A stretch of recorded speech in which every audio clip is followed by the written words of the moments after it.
Imagine unearthing a human story frozen in time, a tale of pain, survival, and perhaps murder, etched into a single broken rib from 12,000 years ago.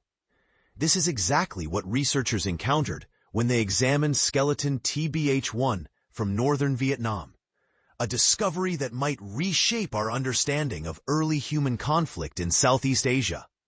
So what makes this particular skeleton so riveting? Excavated in 2018 from Thung Binh 1 cave, TBH1 is astonishingly complete for a Pleistocene-era find.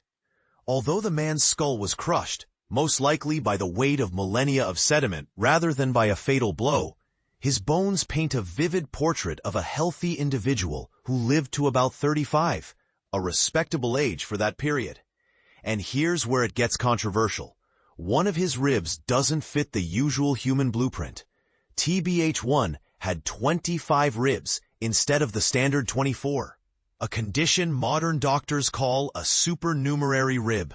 Fewer than 1 in 500 people have it today, making the find a genetic rarity as well as an archaeological gem.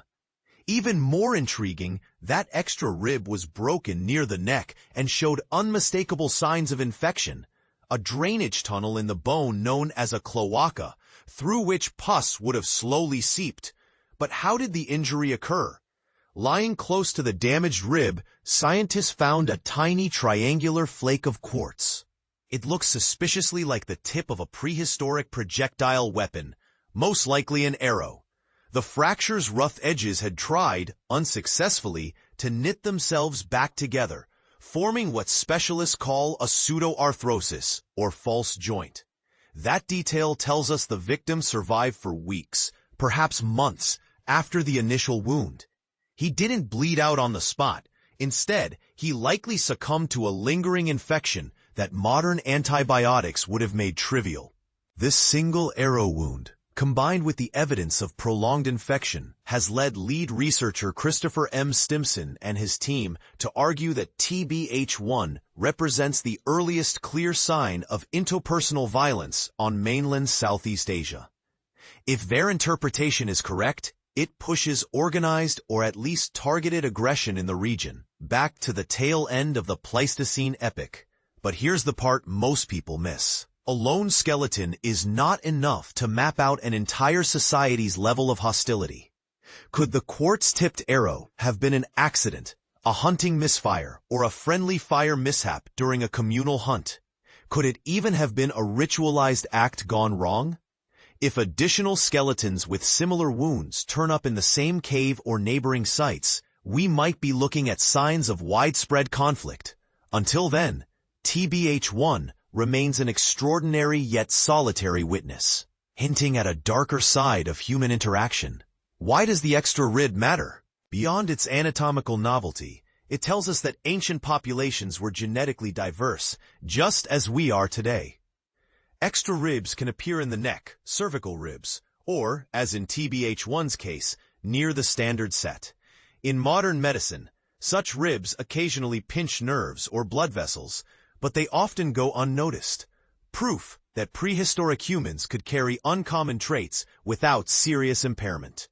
The infection story also adds medical depth. Before antibiotics, even a simple cut could turn lethal. TBH1's rib developed a cloaca because his immune system walled off the infection, creating pressure that ultimately needed an escape route. Anyone who has suffered a lingering bone infection knows how agonizing and slow such a death can be. And this is the part that could divide opinions. Does one infected, arrow-struck rib conclusively prove war or murder in ancient Vietnam? Or are we projecting modern notions of violence onto a past we barely understand?